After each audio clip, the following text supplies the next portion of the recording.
असली कलेक्टर। एक छोटे से गांव में सीमा नाम की लड़की अपनी माँ मीना के साथ रहती थी। उनके यहाँ इतनी गरीबी थी कि उन्हें किसी किसी दिन तो 2 वक्त का खाना भी नसीब नहीं होता था। माँ, बहुत भूख लगी है, कुछ भी खाने को नहीं है क्या? माँ अपनी बेटी को भूखा देखकर व्याकुल हो जाती। उसने फैसला किया कि वह कुछ काम करेगी। वह पास में रहने वाले एक बड़े व्यापारी के घर सफाई का काम करने लगी। अब उन्हें आराम से रोटी नसीब होने लगी। सीमा सोचती, मैं बड़ी होकर अपनी माँ को ये सब नहीं करने दूंगी। सीमा गांव के एक सरकारी स्कूल में ही पढ़ती थी। सीमा स्कूल से लौटकर माँ से बोली, माँ, हमारी हालत इतनी खराब क्यों है? हम इतने गरीब क्यों हैं माँ?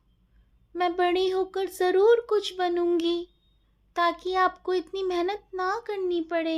बेटा, गरीबी तो हमारी किस्मत में है, पर ईमानदारी और मेहनत से इसे बदला जा सकता है। माँ, यदि मैं खूब मेहनत और मन लगाकर पढ़ूंगी तो मैं भी अपनी किस्मत बदल सकती हूँ ना? हाँ बेटा। सीमा प्रतिदिन स्कूल जाती। स्कूल में बाकी बच्चे अच्छे अच्छे कपड़े पहनकर आते, पर सीमा के फटे पुराने कपड़े देखकर बच्चे उसका मजाक बनाते। एक दिन वह माँ के साथ व्यापारी के घर जाती है तो उसकी पत्नी अपनी बेटी के छोटे हुए अच्छी हालत के कपड़े उसे देती है। सीमा उन्हें पहनकर स्कूल जाने लगती है। अब उसका कोई मजाक नहीं बनाता था, क्योंकि सीमा क्लास में सबसे ऊपर रहती थी। वह अपने पुराने कपड़ों में भी पढ़ाई में सबसे आगे रहती थी। धीरे धीरे सीमा बड़ी होने लगी थी। अब उसे किताबों के लिए और स्टेशनरी के लिए पैसों की ज़रूरत होती। इसके लिए माँ ने व्यापारी के घर में बर्तन साफ करने का भी काम शुरू कर दिया।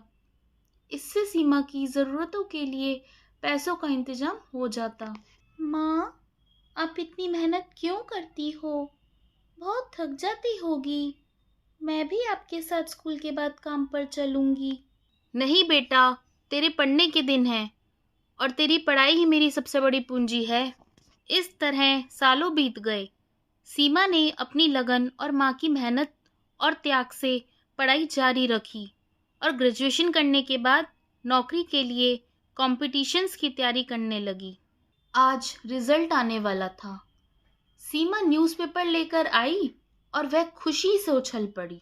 माँ, आज आपका और मेरा सपना पूरा हुआ माँ। मैंने आईएएस की परीक्षा में दूसरा स्थान प्राप्त किया है। माँ की आंखों में आंसू झलक आए थे। थोड़े ही दिनों के बाद सीमा को नियुक्ति पत्र मिला।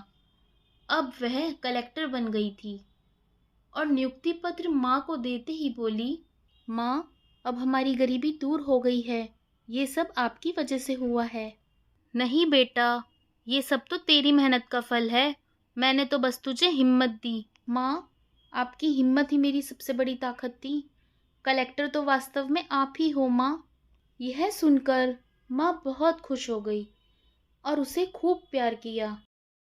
हमें इस कहानी से यह सीख मिलती है, कड़ी मेहनत और लगन से मुश्किल काम भी आसान हो जाता है।